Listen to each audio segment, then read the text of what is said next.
10 సంవత్సరాల ప్రభుత్వంలో పేదవాళ్ళకి ఇబ్బంది అవుతుంది అనేటువంటి ఆలోచన ఆ రోజు ఇంప్లిమెంట్ చేయాలన్నప్పుడు కూడా ఒక 25 లక్షల కుటుంబాలకు ఇబ్బంది అవుతుంది అనేటువంటి ఉద్దేశంతోనే మనం ఆ రోజు దాన్ని ఇంప్లిమెంట్ చేయలే.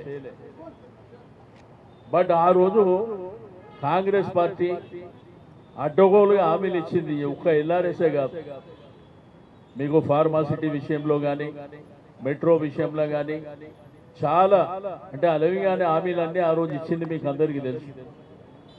ఇప్పుడు ఉన్నటువంటి మంత్రులు ఎవరైతే బట్టి విక్రమార్క గారు, సీతక్క గారు, ఉత్తమ్ కుమార్ రెడ్డి గారు, అదేవిధంగా కోమటిరెడ్డి వెంకటరెడ్డి గారు అయితే పబ్లిక్ ఇంట్రెస్ట్ లిటిగేషనే వేసారు. వీళ్ళు అటు కోర్టులో వేసినటువంటి మీరు ఆగండి, నో ఎల్ఆర్ఎస్ నో బీఆర్ఎస్, మేము ఫ్రీగా రిజిస్ట్రేషన్ చేస్తామని చెప్పారు. ఆ వీడియోస్ కూడా మీ లైబ్రరీలో ఉన్నాయి. మా డిమాండ్ అలా మీరు షెడ్యూల్ కూడా డేట్లు ఇచ్చారు, 31 మార్చి వరకు చేస్తామని చెప్పి. మీరు వెంటనే ఉపసంహరించుకొని ఫ్రీగా రిజిస్ట్రేషన్ చేయాలని చెప్పి మేము డిమాండ్ చేస్తూ ఉన్నాం. ఇటువంటి ధర్నాలు ప్రజల్ని చైతన్యవంతం చేసి మీ మీద ఒత్తిడి తెస్తాం. అవసరం అనుకుంటే లీగల్గా ఫైట్ చేస్తాం.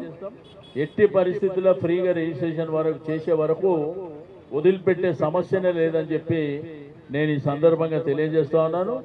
తప్పకుండా మీరు ఎలక్షన్ల ముందు ఎన్నో హామీలు ఇచ్చారు, బట్ ఇది ఏకంగా 25 లక్షల కుటుంబాలకు నష్టం జరిగేటువంటి అవకాశం, వాళ్ళ నడ్డి విరిచేటువంటి ప్రయత్నం, వారిని ఆర్థికంగా ఇబ్బంది పెట్టేటువంటి ప్రయత్నం మీరు ఏదైతే చేస్తున్నారో వెంటనే ఉపసంహరించుకోవాలని చెప్పి డిమాండ్ చేస్తూ ఉన్నాను.